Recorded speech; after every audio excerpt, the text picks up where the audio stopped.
কি দেখিছিলোঁ মানে মই ভিতৰত আছিলোঁ, শুই আছিলোঁ। তেনেকুৱাতে আমাৰ মাৰ দোকান আছে ন, মায়ে মানে চিঞৰটো 10 মিনিটৰ আগত মা দোকান বন্ধ কৰি গৈছে। তেনেকৈ মায়ে ফোন কৰিছে দোকান বন্ধ কৰ বুলি মোক। তাৰপিছতে 10 মিনিটৰ পিছত চিঞৰটো শুনিছোঁ, চিঞৰটো শুনি ওলাই আহিছোঁ। তাৰপিছতে ওলাই আহি দেখিছোঁ মানে আমাৰ ওচৰৰ দোকানৰ মোৰ বৰমা হয়।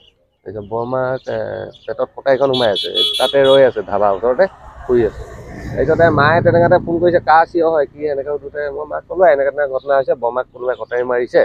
তেতিয়া কৈছে তাৰপিছত মই মোৰ বৰমাকো সুধিলোঁ মানে মানুহজন দেখিবলৈ কেনেকুৱা কি এনেকৈ সুধিলোঁ। মানুহজনে কৈছে মানুহজন বোলে অলপ ওখ পাখকৈ মাফলা মাৰি আহিছে এনেকৈ কৈছে।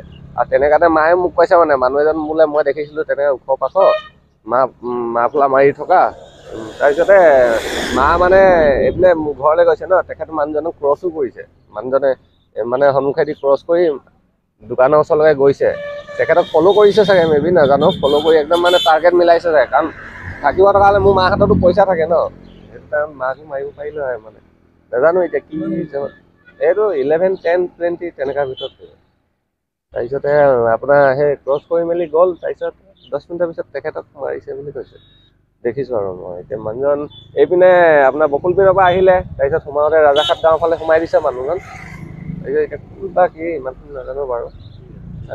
ৰাতি 11:30 কি 12টা এনেকুৱাখিনি সময়তে তাৰমানে দোকান বন্ধ কৰি আহিছিলে। বন্ধ কৰি আহি কেনে আহি থাকোঁতে মানে কোনোবা মানুহ এটা ক'লা কাপোৰ মুখ চুখ বন্ধ সেই আহি কেনে কটাৰীখন মাৰি দিলে। তেওঁ কটাৰী মৰা দেখি মানে কাপোৰ বহুত বেছি আছিলে যে, বেছি ডোখৰ নাই সোমোৱা নেকি, অলপ সোমাইছে। কিন্তু এতিয়া মেডিকেলত টেষ্ট দিবলগীয়া হৈছে বুলি কৈছে। নহয়, খোজকাঢ়ি এইফালে সোমাই গৈছে বুলি কৈছে। এতিয়া মানুহজন লগ পালেহে ভালকে কথাটো গম পাম আৰু। সুধিলে মানে নিশাৰ ভাগত চুৰি মানে কটাৰী ভৰাই দিছে। মানে বাইদেউগৰাকী দোকান দিছিলে, দোকান বন্ধ কৰি কেনে আহিছিলে। কেইটা বজাত ঘটনা বাইদেউ? 11:30, 12টাৰ ভিতৰত হ'ব। দিবা এনে কেইটা বাজিছিলে?